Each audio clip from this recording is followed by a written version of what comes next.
तो आज अपन कर रहे हैं एडवांस अकाउंट्स के एमसीक्यू का सॉल्यूशन जो कि जनवरी 25 में हुआ था। ठीक है, इस सीरीज़ का नाम है FHP1। ठीक है, तो सबसे पहला अपन देखते हैं कौन सा था एमसीक्यू। तो पहला एमसीक्यू था what will be the value of deferred tax liabilities as on 31 March 2024।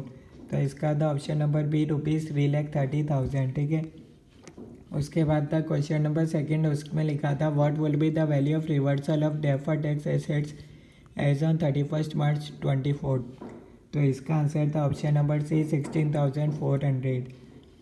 Third आता है उसके बाद एमसीक्यू, उसमें लिखा था which is the permanent difference item as per ES 22।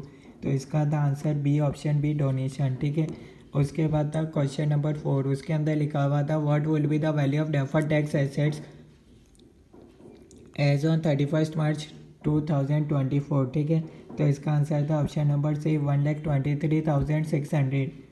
उसके बाद था क्वेश्चन नंबर 5, इसके अंदर लिखा हुआ था एक AC Limited borrowed ₹25 lakh from ABN Bank during the financial year 23-24. AC Limited used these funds to invest in equity shares of K Limited। ठीक है, तो इसमें उसके बाद आपसे पूछा था identify the correct statement considering the above facts as per ES 16। ठीक है, तो इसका था अपने पास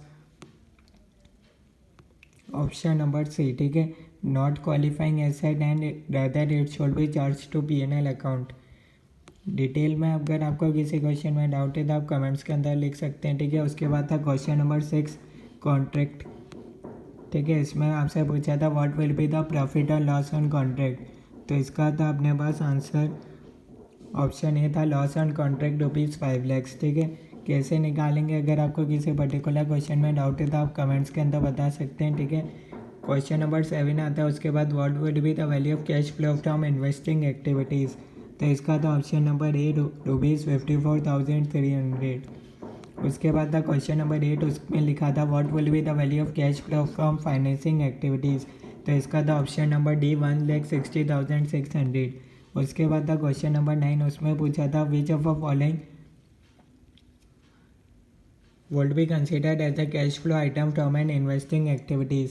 तो इसका था option number C purchase of goodwill. ठीक है, उसके बाद था क्वेश्चन नंबर 10, उसमें आपसे पूछा था what will be the value of cash flow from operating activities. तो इसका था ऑप्शन नंबर बी ₹1,54,500।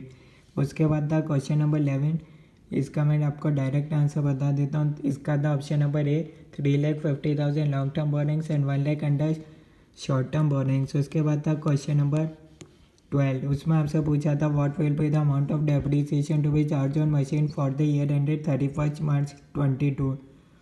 तो इसका था अपने पास ऑप्शन नंबर ए ₹4,87,500। ठीक है, उसके बाद था क्वेश्चन नंबर 13, उसमें आपसे पूछा था what will be the impact of test of impairment on profit and loss account of a company. तो इसका था option number C impairment loss of ₹6,25,000 to be debited to P&L। ठीक है, उसके बाद था ऑप्शन क्वेश्चन नंबर 14, इसमें आपसे पूछा था what will be the amount of profit और loss on exchange of machine as on 1 April 24। तो इसका था अपने पास option number D loss of ₹3 lakh.